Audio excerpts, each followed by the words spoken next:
We're replacing the fuel sending unit on this 2011 John Deere 3520. The first step is to remove this wheel. Now my wheels are loaded. These back wheels are loaded with fluid. So make sure when you take these off that you're aware of that, because they're extremely heavy. There's a bracket underneath here, right here, up against the fuel tank. And you take these two bolts off. Then you need to remove the light out of this bezel. I just jacked the tractor up underneath here where the hitch is. That's all steel. And it lifts the tire off the ground a little bit.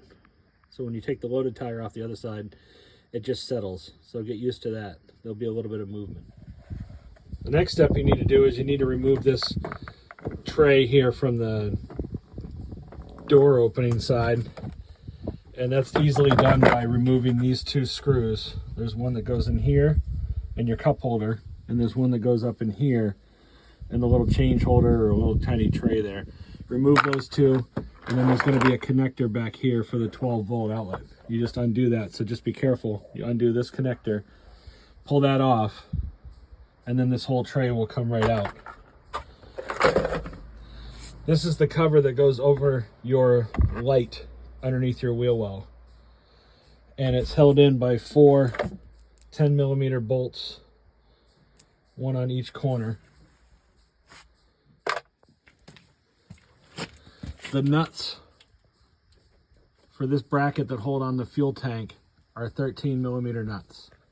There's 2 bolts you need to remove from this side tray here to remove the gas tank. One's down here, they're 15mm bolts. One's here, and there's another one up here. And then you need to get a 15mm wrench and remove, to help hold the other side of the bolt, a head here and a head further up here by your tail light. So there's your tail light. There's the first bolt.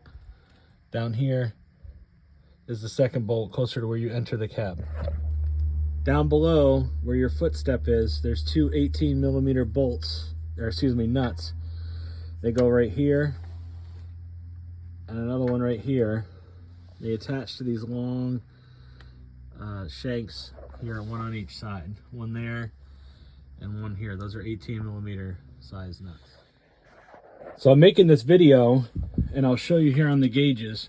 This video is from John Deere, is for my John Deere 3520, and the reason I'm making this video is to show you that when the fuel gauge stops working, if you cycle the key just to on, just for the electronics to come on, you'll see that the gauge goes up and down, and then it's supposed to show the correct level, like if you watch the gauge for the temperature, but it doesn't. And that's a good indicator that you might have a faulty fuel pump, or part of the sending unit, or whatever you'd like to call it, is not reporting properly. It could also be the gauge cluster, according to the dealer. The gauge cluster is a little over $1,000. The fuel pump was $277. And that's why I went with the fuel pump, to try that first.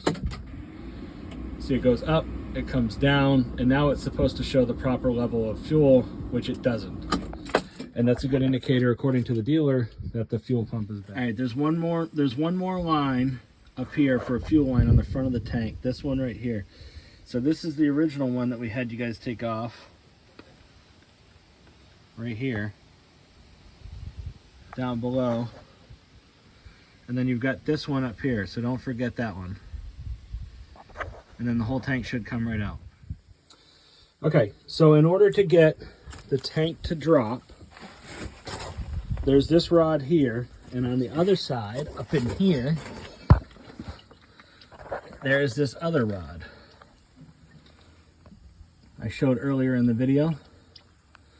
That rod goes up and goes through the floor right here. That nut on the other side needs to come off in order to let this tank drop down. Then once you've removed the 2 18mm nuts from back here on these pieces right here, you're going to come around here and remove, these are 15mm with a 15mm wrench. You're going to remove these two, and that'll allow you to drop this whole step out of the way.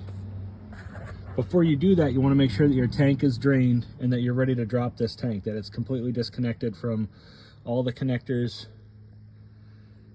up there and everything's ready to go. Okay, so underneath the tractor at the bottom of the fuel tank, you'll find a connector that looks like this. There's just this connector right here that you need to take a pair of pliers. I don't know if you can see that very well, but you just pinch that clamp together and you can slide it off up the hose up this way. And then you can just pull this rubber hose off the bottom of your tank. Now you're gonna have fuel. If your fuel tank is full, then you need to come around to the back side over here. And you need to pull this plug on the back side of the tank and let that fuel drain out, or get a siphon or something like that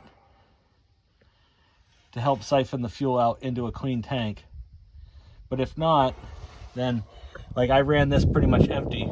So I'm just gonna pull this hose off of here and allow whatever fuel is left in there to drain out. And then I'm gonna lower the tank. All right, here's the new John Deere pump. Part number LVA 19140. Once you get the tank on the ground, you're gonna remove these 5 8mm bolts. You'll have to reuse this gasket that goes in between the head and the tank, unless you order a new one. I didn't realize the new pump didn't come with one. Should have figured, I guess, but didn't think about it.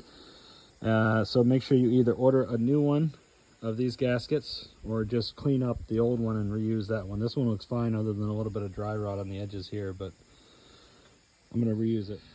Okay, so I got the tank wrestled back up in here, and I put the long bolt that goes up through the floor in the cab, the 18mm nut on it, and the emergency brake shaft here underneath it to help hold it. And then I started to reattach my lines here and up here, and I'll just slide those 2 clamps on in just a second here. All right, now I'm gonna put this washer and this clip back on the end of this rod here to secure that. Okay, this rod that runs from the emergency brake from this side to that side, I found it easier to just take this rod right out completely on this side and this side, put it up in here and put the pin back on, then put it back through here and put this pin back. Okay, there's the 5 bolts that hold this on. There's the 15mm, another 15mm, same thing for the nuts, they're both 15mm. There's this little guy hiding in between the tank here, he's another 15mm. And then you've got these long ones here that are outside the step, 18mm, and the other one on the back here, that is 18mm as well, right there. And now I'm going to tighten up these 2 bolts that go underneath. I believe these were also 18mm. These are the nuts for them inside here. They just get tightened up right there and right here on the side of the tractor. Okay, once you tighten up all the bolts for this bracket here, the 5 bolts that I discussed a minute ago, then you're going to come up here and you're going to put those long bolts in here. There's 1, and then there's 2. And you got to be careful when you take these apart. They just get tightened up right here, and I believe they're 16mm nuts. You got to be careful because they're different lengths. I believe the short one goes back here towards the back of the cab, and the front one goes here closer to where you enter the cab. So if you look at it like this, your cup holder, the long bolt goes where the cup holder is, the short bolt goes back where the 12-volt connector is. Okay, now you can go ahead and put your tail light back together. It indicates right here, this side up. So go ahead and slide the rubber bezel back in there and go ahead and pop your tail light back into place. This is all hard to do with one hand, so I'll show you what it looks like when it's done. Okay, and there you go. All reassembled. Now don't forget to connect your pump wire to your other harness in here. This is the gasket number R287353 for the fuel pump, for the sending unit, whatever you'd like to call it. This is the replacement gasket for it.